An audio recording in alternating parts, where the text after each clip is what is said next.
Hey witches! So for today's video, I wanted to talk to you guys all about offerings to the earth, working with the earth a little bit more in your spellcraft. This is a really cool way for broom closet witches to practice because earth magic is kind of just all around us all the time, right? So going outside, you can connect with nature, the cycles, the seasons, everything like that. So now, I know we've talked about like Wicca versus witchcraft, but Wicca is an earth-based religion, and several other traditions also, like including Wicca, but not limited to, they kind of revolve around the seasonal cycles of the earth.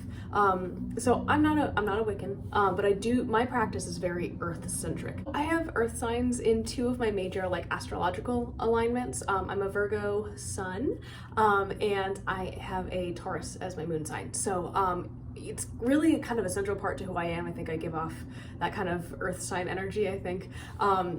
But giving back to the earth is just like a really big part of my practice. So especially in the past, not so much now because I do live in kind of like a more populated area, but I'll get to that in a second. So let's kind of go into how you can honor or work with or give back to the earth. So first thing, let's chat physical offerings. So many beginner witches kind of prefer to leave physical offerings because it's kind of like that physical like sense of like, I have done the thing that I needed to do for magic.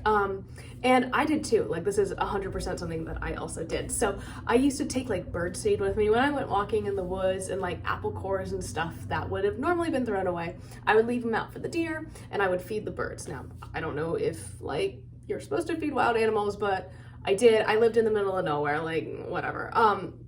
So I was like 14 too, like I don't know. Anyways, it felt good to me to like, that was like a great way for me to connect with nature. And like it helped me kind of develop that relationship of like bringing something, communing with nature, etc., etc. Another idea is to bring like water offerings. So you can bring blessed water or moon water and return that to the earth when you're done with ritual working, or if you just want to use that as part of your working to like return water to the earth. So this is kind of an advanced thing, I guess, but some witches actually leave offerings of their own menstrual blood. So they'll collect it in a diva cup, put it in a jar, and bury it really, really deep down in the earth. I don't personally do this. I feel like introducing glass to the earth is just kind of like counterintuitive to me. I would rather just like have the actual element like touching said offering.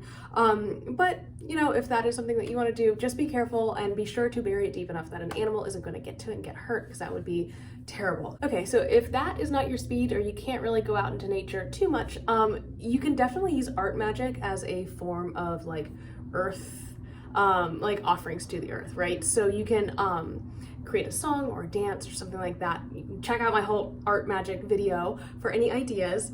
And to me, like one of the most obvious ones is to like harvest plants and return them to the earth as an offering, and then thanking the earth for your bounty. So like when we talk about the harvest season, when the plants are ready to be harvested, and fruits and stuff like that, if you take a little piece or a small portion of your harvest and dedicate it back to the earth as a thank you for your bounty, that's kind of like a really traditional thing that humans have been doing for a really long time, and I really like that. I think it's really beautiful. So that's kind of how I have always done it, is like either bringing moon water or birdseed, or giving away part of my harvest back to the earth. So yeah. Okay, so let's talk some like non-physical offerings. My favorite way to honor the earth is to grow things and take care of my garden. So you can see we have lots of plants around here. My seedlings are like literally right here, and I need to plant them and get them into their permanent homes. But it just makes me really happy, and I think it's a nice way to you know, take care of our planet.